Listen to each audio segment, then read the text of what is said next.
Our topic today is geothermal energy. Where, how much, and trends. With us, Professor Cleveland Jones, international consultant to the oil industry, researcher at ENOG, member of the Geosciences Advisory Board of NXT Energy, advisor for geopolitics in the energy industry. Nice to Welcome, be with you, Professor. Brian. Great. Before we go to your slides, please let me share five points, key points for my understanding that we would or we should drive in this conversation. The first point is the volumes of geothermal potential on the planet, and of course, including Brazil, if you can bring something for us. Methods for mapping reservoirs of this energy. How does it work? CapEx and OpEx compared to other energies. It's important. Production time of reservoir, because oil and gas is something like 20 years or things like that. And how long is geothermal energy? And reasons for being so little known energy. Yeah, So that's my points for you, Professor. they're Please all feel difficult free. questions, but okay, we'll try to tackle them. Yeah, I think it's a very timely topic to touch on because ever since we started talking, we've had some programs about renewable energy and so on, or at least decarbonization and so on. Geothermal began to rise in importance, and I think one time ago we had. Let me put this back here so you can see it. Oh, I have to add it up here. No, I have to reshare it. I'm sorry. If you need help, I can share from here. No, no. No problem. Just let me share this. Uh, The file, um, you the see, files. there's Yeah. we went through this comparison a little bit a while back. There's several pros and cons to geothermal in general. And of course, we consider it renewable in the sense that the source of the energy is the Earth's mantle. And of course, that's so immense that even though nothing is infinite, that for all practical purposes, it's renewable because of the energy down there. Um, we mentioned the capital expense for putting in new energy, operating expenses, all of these things. Geothermal does have points against it. Uh, Maybe, the infrastructure requirements and so on. But all of these things fall into place in a different way when we start talking about um, the new geothermal, because this all pertains to what I call conventional geothermal. And conventional geothermal, of course, is um, what we all know. There's many countries producing geothermal. There's something like 16 terawatt of installed geothermal capacity. Sounds like a lot. It isn't, because obviously we're in the petawatt uh, grid in the world. But it's significant. It's not like it's starting from zero. It's biggest in the U.S. because of a lot of potential, big in Indonesia, in Philippines, other countries, and in many countries in which we don't necessarily associate with a new uh, renewable or non carbon generating source, such as in Africa, Asia, and other less developed countries. And it is growing, so far it's something like 7% a year. That's not a lot. It will have to scale up, into the maybe 100% a year in order to get to the levels that we envision in 5 or 10 or 15 years. But look at this. We have Kenya, Iceland, El Salvador, New Zealand. All of these countries already derive a very significant, over 20% of their electricity from geothermal. So it's not like we're really inventing something new. It's been there. It has called a lot of attention to a lot of places because these countries had very favorable situations for developing geothermal, hot rock basically close to the surface. So it's understandable. And Philippines in particular, even though it's not the largest, has a big share of its renewable energy is basically geothermal. So that is an important recognition that geothermal is not new. It's developing in a very interesting way, and it's advancing in many ways, but it's certainly not new.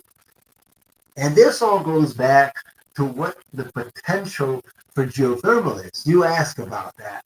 That's a very difficult question to answer because the easy answer is, oh, it's almost infinite. Yeah, that answer holds water, but in terms of effectively capturing that energy, it's different because in the US, we have many hot zones that are relatively close to surface. And so, we show up to 300 degrees Celsius here. It's, very hot rock that would lend itself for geothermal energy.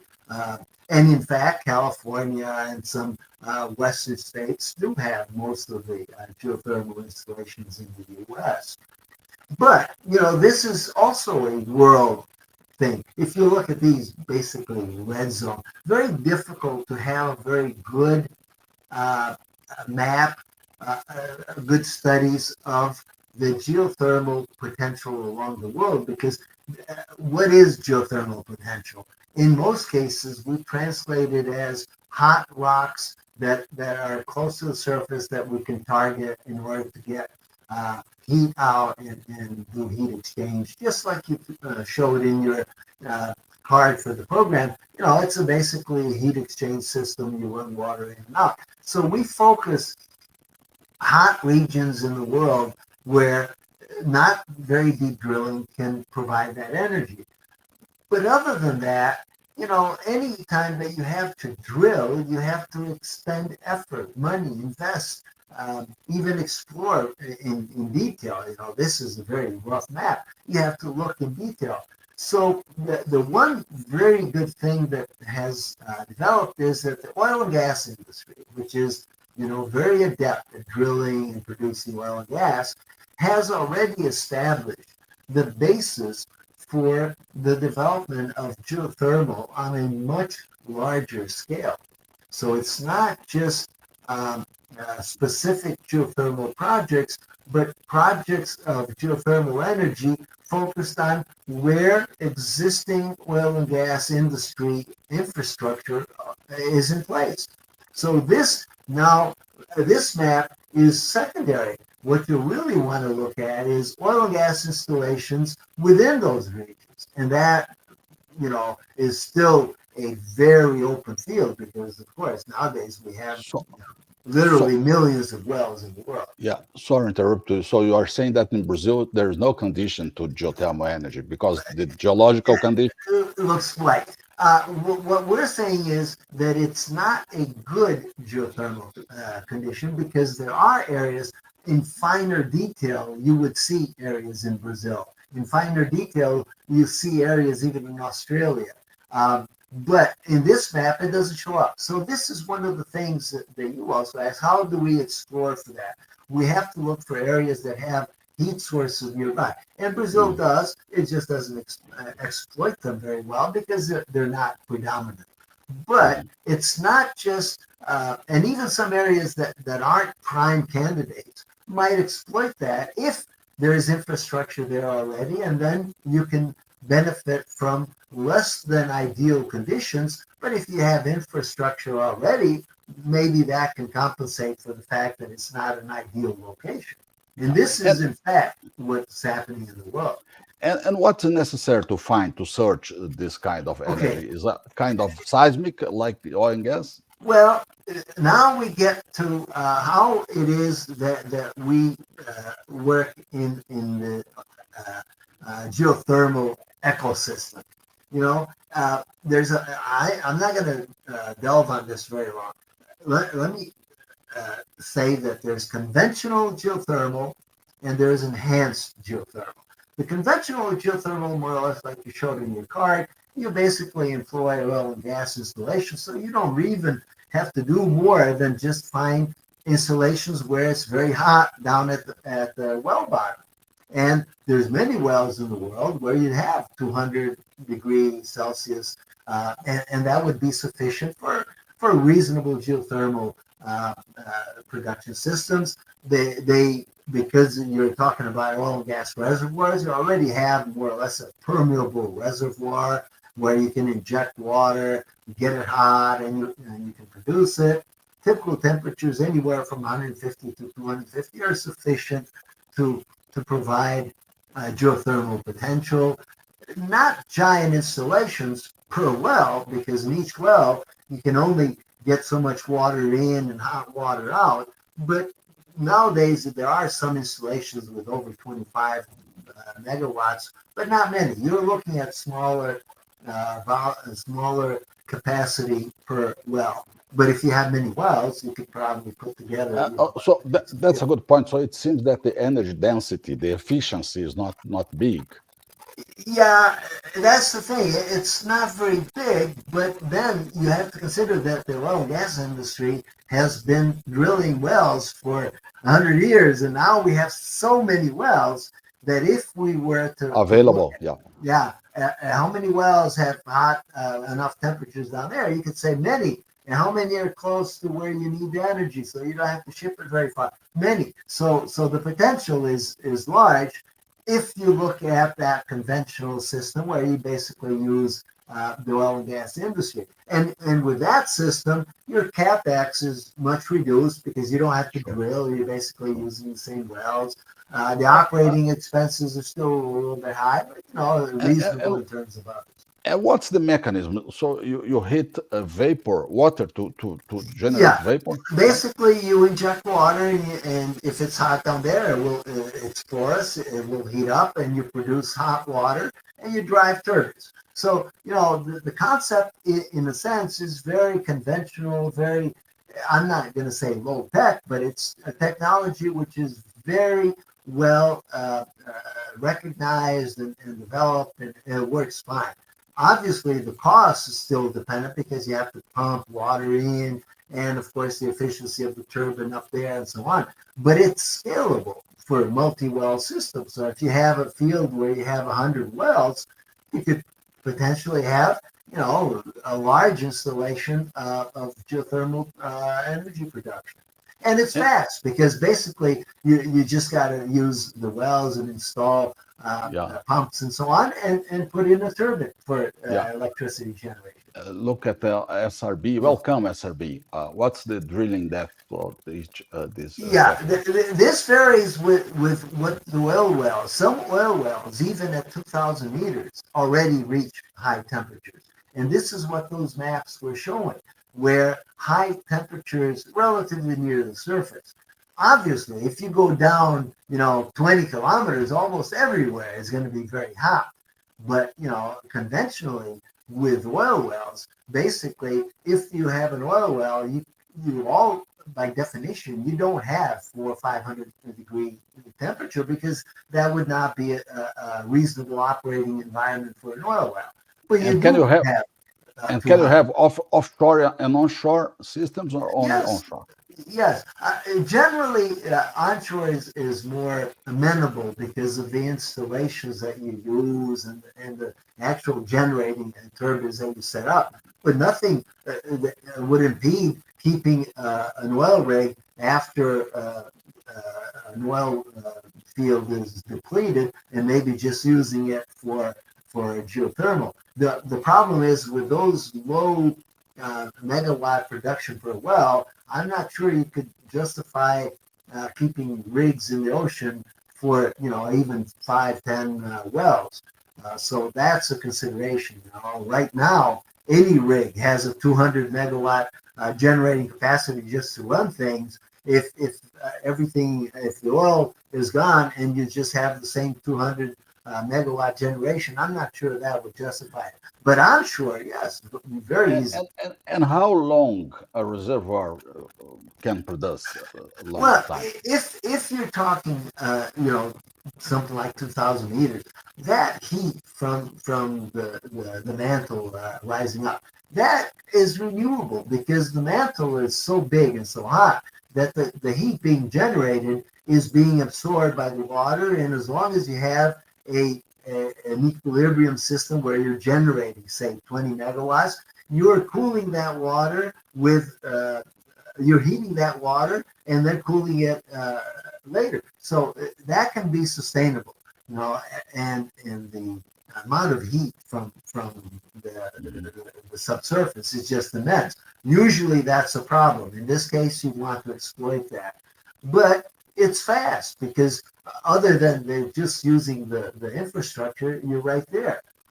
And the production is durable. Even with the mature oil field, if the installation is there, it can produce for another 20 years. What is not permanent is the fact that even your turbines and your wells and so on can be degraded over time, can be corroded and so on. You know, water from underground can be corrosive.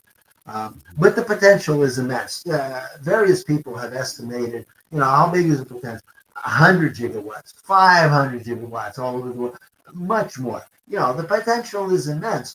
What is going to be difficult is that at only 20 megawatt a clip, that requires too many installations to imagine that will scale up so quickly and so much.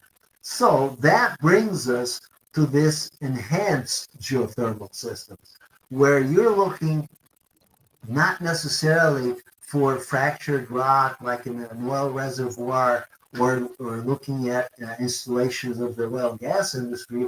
You are looking at HDR, hot, uh, uh, deep rock, very hot, not just 300, more than 300, sometimes 500 degrees.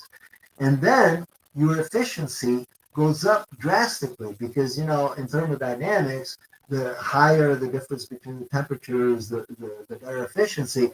So this makes enhanced geothermal potentially much more productive per well. Obviously, they are not oil and gas installations because that hot rock is not found in oil wells because, like I said, if it was very hot, you wouldn't have a well there. You couldn't produce oil. So that means you have to drill for geothermal, enhanced geothermal in different geological environments. Much hotter rock, sometimes much deeper, maybe sometimes 7,000 meters, but it's much hotter. And you may have to do, as some geothermal companies are employing, not an oil well drilling system, but maybe employing like laser drilling, microwave millimeter wave drilling. Those are new techniques that might be amenable for geothermal because you need a very slim well and just reach those temperatures and just bring water out. And since the rock is very hot and it's generally magmatic and so on, you're not going to have any permeability, which means that you have to fracture it, which, you know, oil industry is used to fracturing, so we can do that. But then you have to do the fracturing. You have additional costs for drilling, additional costs for fracturing. It's all, you know, custom installations. It's going to be more expensive. So the idea is to pump the water from the reservoirs to the surface and exchange heat with Yeah, but in this water. case, no, there's no water basically down there. So you're going to have surface water pumped down, and then it'll be turned into steam, and then it will go up. And this will be steam because now we're talking so hot that it will be steam, in some cases almost supercritical steam. Yeah. And you will have to re-inject it sometimes in a closed loop, sometimes not necessarily a closed loop. Well, But this requires a completely new installation. yeah. So, for example, like it says, the working fluid is water, needs to be re-injected. Yes, because you will have the generating equipment in the surface is basically a turbine. You run it there, and you run it through air coolers and so on, and then you re-inject the cooled water down there to be reheated. Ideally, it's just a renewable process, continuous, and, you know, very durable because these hot temperature rocks are much more durable even than hot oil and gas wells. Uh-huh. And then you could be talking much more than 30 megawatt potential per well. You could potentially, well, we don't know yet because a lot of startups are uh, going to the limit. And, you know, some people are talking maybe the limit is 100 megawatt per installation if you have a big installation.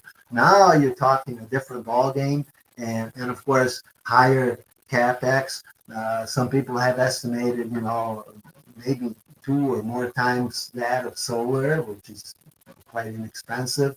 The operating expenses are still considerably higher than current solar systems. But once this gets working and enhanced geothermal becomes a viable thing, because we're just now developing the drilling, the pumping, and so on for very hot liquids as opposed to just oil.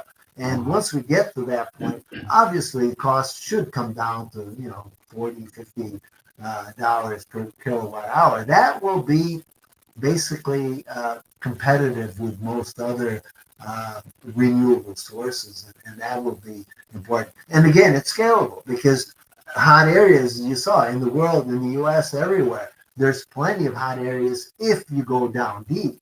Those maps were of hot areas near the surface. In this case, we're not looking for 200 or 300 degree rock. We're looking for a 300, 400, 500 degree rock, and it's deeper, 5,000 meters, maybe seven, but it's nothing impossible for the current drilling. And what's the reason that this energy is not so well known? Is it? Exactly, because we've only had conventional geothermal and the costs have been higher.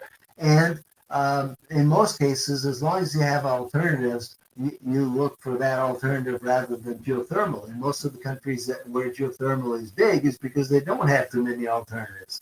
Now, if we start developing enhanced geothermal technology, the drilling and the pumping and the systems to operate that, this could be a very big breakthrough because these areas are very efficient in terms of energy generation at the surface. Yeah, and now the efficiency of the generators for electricity up the top improve a lot. That's why the cost, uh, the cost of generating could come down just on theoretical calculations. You're down into the even $40 megawatt hour because you know that hot steam is very efficient in generating electricity. Mhm. Obviously, it's scalable because we're already talking about some projects where we're talking about 100 plus wells. If we're talking 30 megawatts, now we're talking gigawatt capacities. You know that could be very significant. Of course, it takes a little bit longer, uh, but the advantages are that you have a high capacity factor. They operate, almost uninterrupted. They're very reliable. There's basically no intermittency. Plus, if you have such hot temperatures, you might even be able to divert some of that for high temperature industrial uses, which Mhm. is a energy demand that hasn't been met almost by anything else other than hydrocarbons being burned for industrial uses. And of course, use it only for electricity generation. There's solar and wind. Exactly. In this case, we're talking electrification advantages because basically you use the hot water and steam to generate electricity. The enhanced geothermal has the potential to generate heat, which could be used at certain industrial applications, you know, uh, petrochemicals and so on could indeed use that. But I imagine that would be secondary. Yeah. Electricity is still the focus for sure. Hmm. And Hmm. the long life, we can imagine custom systems with 50-year lives. These wells would be much more resistant than oil and gas wells. And then again, the potential of very hot rock deep in the surface is very, very big. Hmm. Uh, if you think of any country where you can drill 5 or 7,000 meters, you're almost guaranteed to be able to find regions where you have 300 plus Celsius degrees. And of course, if you go to 500 degrees, much more efficient. But but let me show you some of the um, actual technology here. On the left is basically what you were talking about in your card. It's the oil and gas fields that operate on reservoirs that have porosity, maybe depleted, but they have porosity. So you inject water, they heat up, and you produce some electricity. Not with the highest efficiency, but they can produce electricity. And obviously, you will select the oil and gas fields that wells that are most appropriate. Um, if you go to enhance, then you're way below the sedimentary rock that is porous. You're back into very solid rock without almost no fractures usually, so you have to fracture it. No porosity, and the fracture is what's going to give you the permeability to be able to inject cold water and get hot water out. In this middle figure, you have two wells, and they're going to be connected in some way. But in the right hand figure, you have what they call a closed loop, because you know that the water you're pumping in is the water you're getting out, and that is a very sustainable, steady state, efficient system. Very controlled. Mhm. You can control the chemicals in the water and control corrosion and all of that. Uh, Mhm. Basically, it's a new field because the oil and gas industry has been adept at looking for and finding porous rock that can hold hydrocarbons. And now we want to look for non-porous rock that is very hot.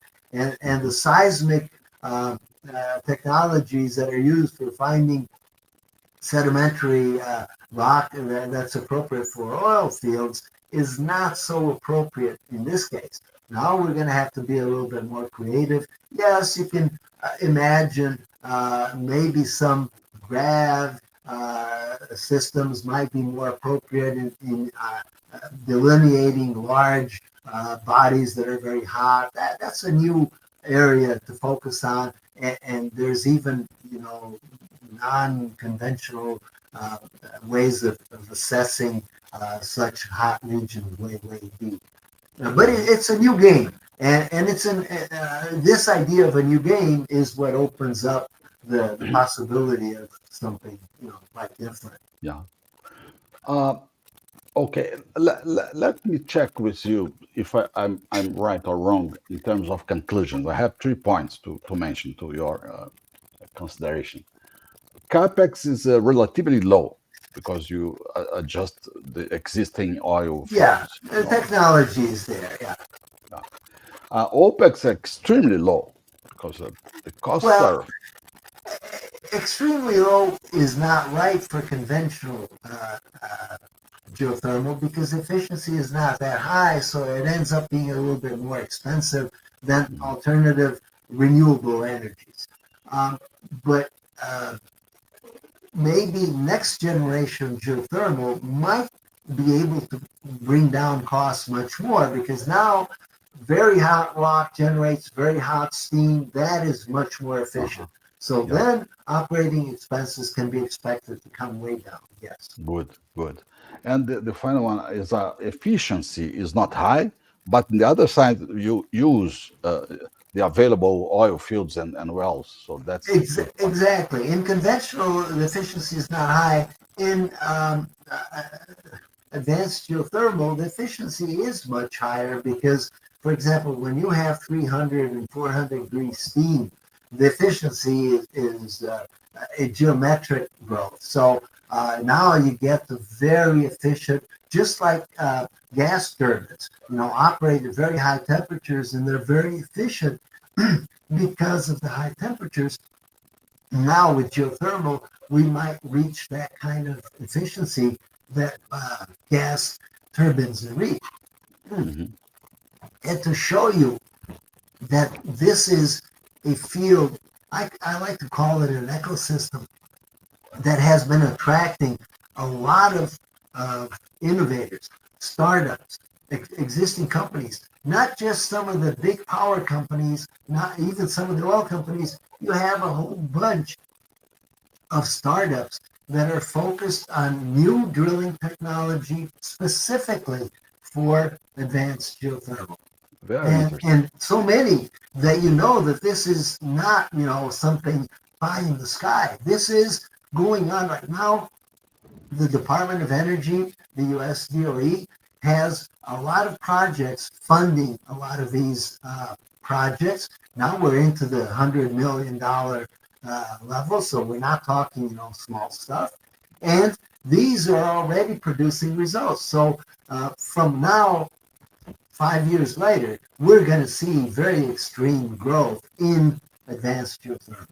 Uh-huh. Uh-huh. Very interesting. That's very for the entrepreneurial aspect. It's very positive because now, from an investment point of view, investment firms and so on can look at startups not just in the medical field and so on. Now in energy, it's completely new.